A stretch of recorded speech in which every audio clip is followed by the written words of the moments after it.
Hey friends, happy Friday, August 6th, the Feast of the Transfiguration.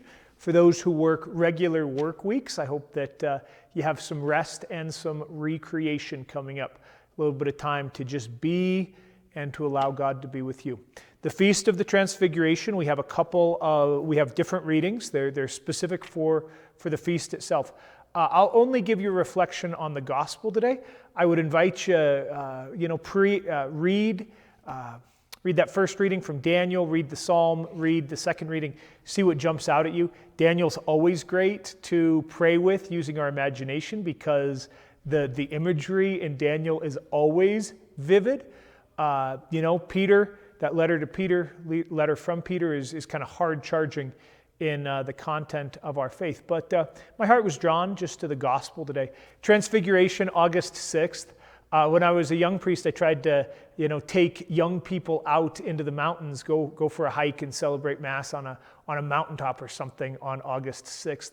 My mind goes to a quote from John Muir, the mountains are calling and I must go. I have no idea about the faith commitments of John Muir, but I think about that always on August 6th as we hear about, this mountaintop experience, the revelation of Jesus.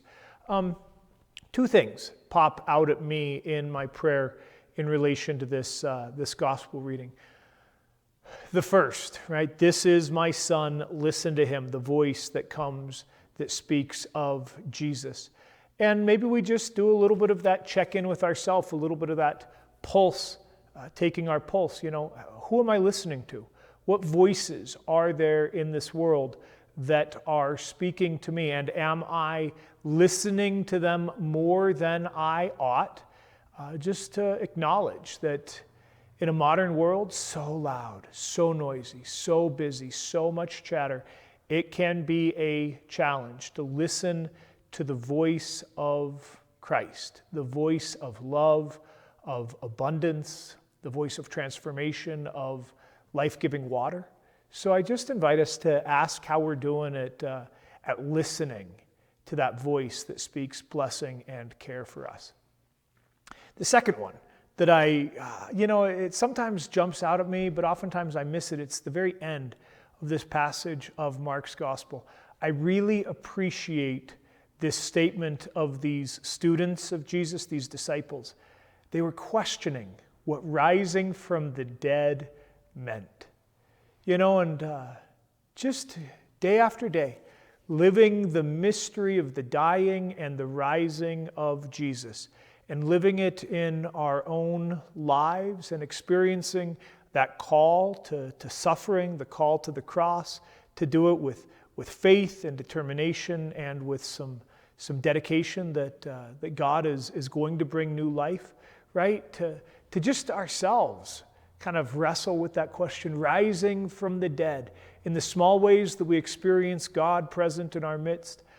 Perhaps maybe we want to wrestle with the resurrection of Jesus historically from the dead. Maybe we want to look forward to the future, right?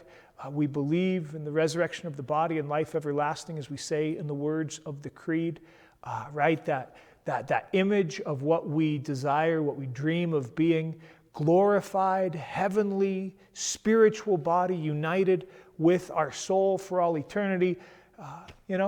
Questioning what rising from the dead meant, we can brush that off and we can think, they just didn't have enough faith.